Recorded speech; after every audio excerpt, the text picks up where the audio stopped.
Welcome to Pass the Hot Sauce, a Roswell podcast.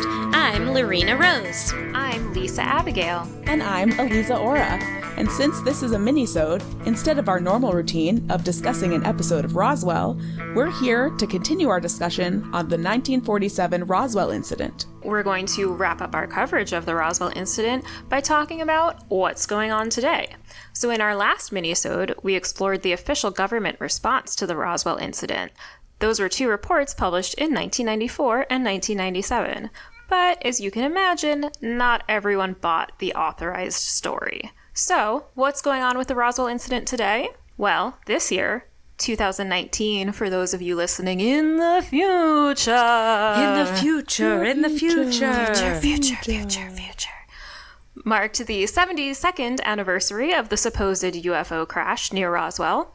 This event is commemorated every year around the time of the crash in early July with the UFO Festival. The festival started in 1996 and has grown into a multi-day extravaganza that attracted more than 15,000 people this year. All humans, as far as we know. I see a field trip in our future. Ooh, yeah. Yes, please. This year's festival was dedicated to Stanton Friedman, the ufologist we mentioned in previous minisodes as the guy who basically made the Roswell Incident what it is today, an alien story. Events at the festival include 2 alien costume contests, one for humans and one for pets. Oh. We all need to bring our pets with us when we take our field trip. My dog would run away from everything and be terrified and would never forgive me, but I think we should bring your dog. I'll bring my dog then. Margot can come. Your dog, Lorena, Margot, can come. Yes. My cat is not welcome. He will scratch everybody and get kicked out. Never mind. We'll just all honorarily be Margot's dog moms for this contest. I can make my dog Lyra wear a little alien tiara like they wear at the Crashdown Cafe for one photo before she bucks it off of her head in 2.5 seconds and never speaks to me again. Perfect. Okay, great. Sounds good. Put it on the Instagram. But she'll stay at home. So there was also a 5K, 10K alien chase run/walk. There was a car show. There was a song contest. Disappointingly, the songs did not have to be about aliens. Hold on. Alien chase? Mm-hmm. Are they chasing aliens or are aliens chasing them? I really want to know the answer to that question. So if anyone has the inside scoop, I couldn't find out. Let me know. If you were there, if you got chased by or chased an alien, tell me all about it. I feel like either way, it's bad. It's weird. Like, are we demonizing aliens saying they're monsters chasing us, or are we victimizing them? Or are we chasing after them so we can buy them an Alien Blast Hot Fudge Sundae at the Crashdown Cafe? Or just trying to, give hugs and say, be my friend. Yes, with consent. Hugs with consent Hugs only, with please. consent. But if you're chasing them and they are running away, I would say it's probably safe to assume. Probably No not consensual. Well, when we attend, we'll be sure to bring these concerns to the event organizers. Yes, we will. There was also a much less problematic, hopefully, nighttime electric light parade. Ooh, fun. That sounds cool. And next year, it will feature us in attendance. So yes, I'm going to commit us now to a live episode from the 2020 Roswell UFO Festival. I think we need to get in touch with the organizers. That sounds awesome. That kind of reminds me, the electric light parade reminds me of Rhode Island, Providence, Rhode Island Pride. Their parade is a nighttime parade. Ooh, so it's like fun. all like lights and lit up and stuff. It's really awesome. That sounds That awesome. sounds fun. I think that the Brooklyn Pride Parade is also a nighttime one. Oh, yeah? I didn't go to Brooklyn's Pride. I only went to the big NYC Pride and to Queens Pride, but I think that I remember seeing the Brooklyn Pride was also at night, which is kind of fun. Yeah, I had a really good time, and I can only imagine that the only thing to make it better would be aliens. Yes. Yeah, New Orleans has Pride in June, and then we have Southern Decadence, which is Labor Day weekend. So as we're recording this, that is coming up, and I feel very confident that I will see some out-of-this-world things at our Pride Parade, because we're all a bunch of weirdos.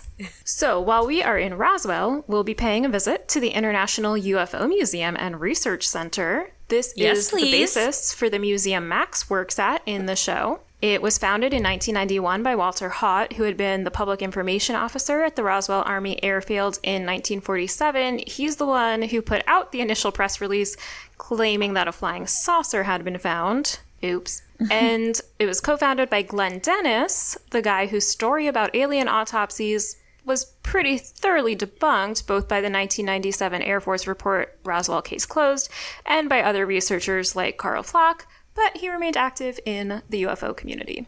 The museum opened in 1992 as a nonprofit dedicated to the Roswell Incident and other UFO research. And I am really curious to go there and see if their exhibits look at all like the ones we see in Max's UFO museum. And I am particularly interested to see if they also have an exhibit called Rods. Hopefully. The museum's website provides a list of other UFO attractions in the area, but they mostly seem to be souvenir shops. So we'll probably be able to find plenty of those keychains that Maria's mom makes. Yes. There is also a Dunkin' Donuts with a giant alien out front and a McDonald's shaped like a UFO. So Fantastic. I know where we're eating our meals when we visit Roswell. And taking lots of pictures. Yes. Yes. There's also a UFO tour offered by a local researcher, which has 5 stars on TripAdvisor and is rated number 1 of one tour in Roswell. Yes. He's got the market cornered. So you know it's the best. Oh, yeah. So, is there any new information about Roswell? Well, in a 2015 interview with GQ, then President Barack Obama was asked if he ever looks at, quote, all the secret stuff. And he responded, I'm quoting him here, I gotta tell you, it's a little disappointing. People always ask me about Roswell and the aliens and UFOs, and it turns out the stuff going on that's top secret isn't nearly as exciting as you'd expect. In this day and age, it's not as top secret as you'd think. I feel like that's just what he has to say to, like, get the attention off of it. This is possible. I also just want to take a moment to reminisce about when Barack Obama was president. Oh, good times. The good old days. I know. But what was top secret, or at least not publicly known at the time Obama gave that interview, was that the United States government had a program looking into UFOs. It was called the Advanced Aerospace Threat Identification Program, or AATIP. I'm going to call it AATIP. AATIP. That was active from 2007 to 2012. It was started at the behest of then Senator Harry Reid of Nevada to study unexplained aerial phenomena, which seems to be the new, somewhat less stigmatized phrase to describe our old friends, the UFOs. And AATIP was housed under the Defense Intelligence Agency, which is part of the U.S. Department of Defense. The program was revealed to the public in a December 2017 New York Times article, which stated that the program's budget had been $22 million over its 5 years of existence. Ooh, that's a lot of money. Yeah. Uh-huh. There was some controversy surrounding this, as a good deal of that money went to a company owned by a friend of Harry Reid, who has said that he is absolutely convinced that the Earth has been visited by aliens. The friend, not Harry Reid.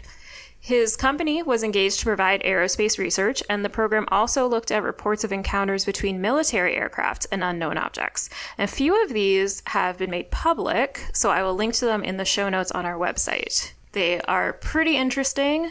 I don't know if I see what the pilots say they were seeing, but that's why we'll put them up and you can judge for yourself. I can't wait to look at them. Mm-hmm. I know, me neither. Also, if anybody looks in our show notes and does see what Lisa isn't seeing or what we're not seeing, please let us know. Yes. And please read our show notes, because I have discovered that I really love doing them, and so I put a lot of information up there.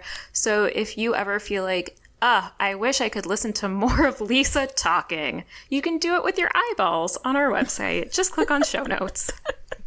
I always want to hear more of Lisa talking with my eyeballs. So I I'm very agree. excited for the show notes. Oh, Lisa shucks. is full of excellent information and a much faster reader than I am. So Yes, Lisa this is can true. compile many informations faster than I can.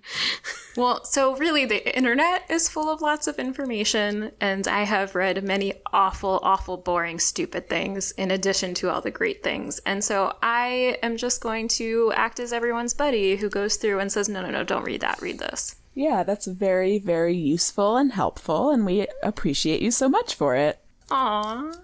Okay, there was also a 2018 Freedom of Information Act request that disclosed a memo sent to the late Senator John McCain, whose staff had apparently made some inquiries about the Defense Intelligence Agency's, or DIA's, involvement with AATIP.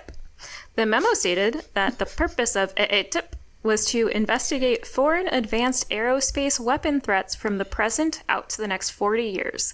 The memo was accompanied by a list of 38 reports associated with DIA's involvement in the program, and it stated that the reports themselves were available to congressional staffers. Now, most of these I haven't been able to find publicly available, so if you know where they are, let me know. They have some very interesting titles. I will read you a selection of them now, and if you have any idea what the heck they're talking about, give us a shout. Some of these titles included Advanced Nuclear Propulsion for Manned Deep Space Missions, Invisibility Cloaking. I assume that one was co-authored with Harry Potter. Yes. Yeah, I know what that one's about. Yeah, okay, great. Elisa's got the science on lockdown. Don't we all know what that one's about? I mean, don't they use, like, cuttlefish and things that can, like, mask themselves in nature and try and duplicate that technology to make real invisibility cloaking? Actually, yeah, I mean, I did read something or hear something many years ago about that they had discovered the technology for invisibility cloaks. I mean, because the way that seeing things works is... It's about light refraction. Right. Right. Light bouncing off of things and going back into your eye. And so basically figuring out how to create a textile basically that reflects light around it. So that it basically makes it so that the light goes around it to the thing behind it and then bounces off of that and back to your eye. So that really what you're seeing is what's behind it. So when can I buy one? I am not sure how accessible they are to the public yet, but we can look into it. Listeners, if you have any information, please email us at roswellhotsauce@gmail.com. Listeners, if you are Steve Jobs, give me one, give it to me now. I know you have it. Stop hiding it from me. Other reports include traversable wormholes, stargates, and negative energy. That sounds fancy. Right? What is negative energy? Who knows? Science knows. Anti-gravity for aerospace applications.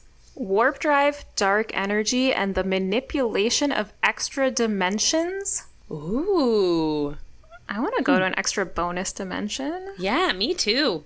Right. That's what the show Fringe is all about. And I thought that was J.J. Abrams' best show that I watched because it actually made sense. There's another show I've never seen. Just add it to my list. Are there a lot of lens flares? Because I can't watch J.J. Abrams stuff because it's 100% lens flares. Oh, yes. It makes me want to poke at my eyeballs. Oh, yes. No, Fringe is that through and through. Don't watch it then. So I'll let you describe it to me.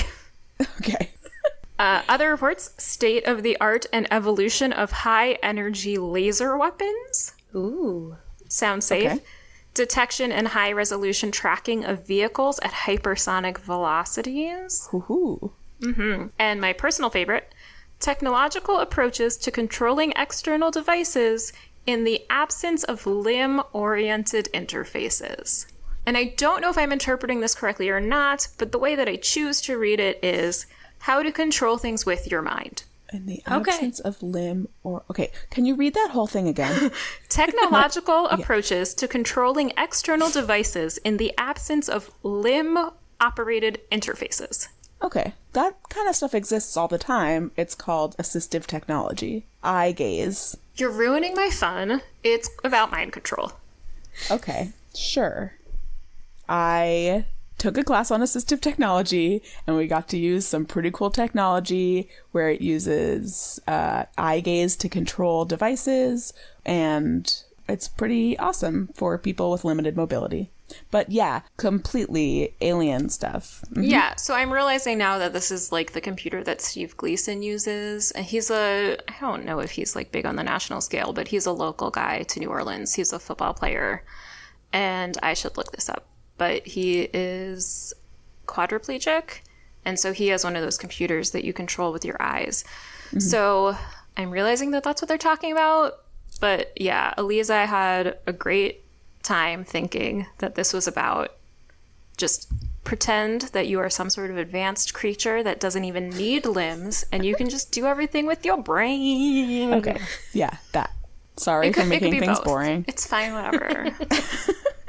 AATIP was discontinued in 2012, but the interest around unidentified aerial phenomena continues. In fact, in April of this year, the U.S. Navy disclosed that they were drafting new guidelines for pilots and other personnel to report sightings of unidentified aircraft.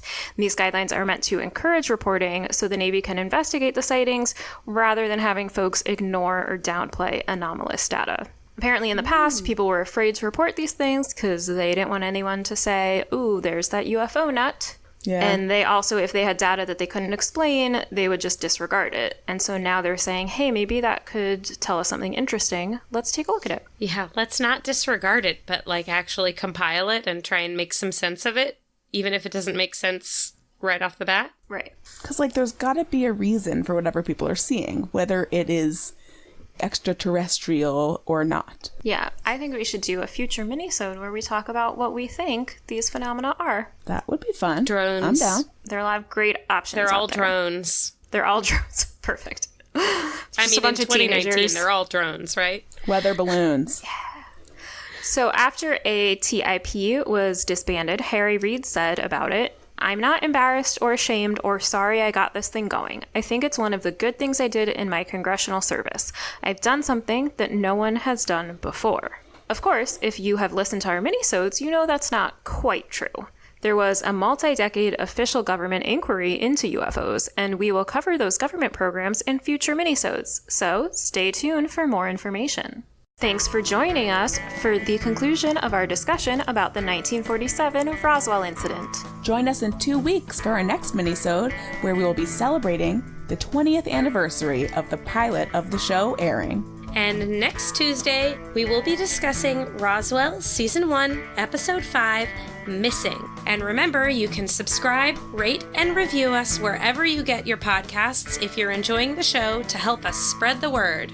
You can visit our website at roswellhotsauce.com to check out show notes from this episode and all others, and you can find us on Twitter and Instagram at Roswell Hot Sauce. You can also email us with any questions or feedback at roswellhotsauce@gmail.com. So until next time, you can catch us at the UFO Festival.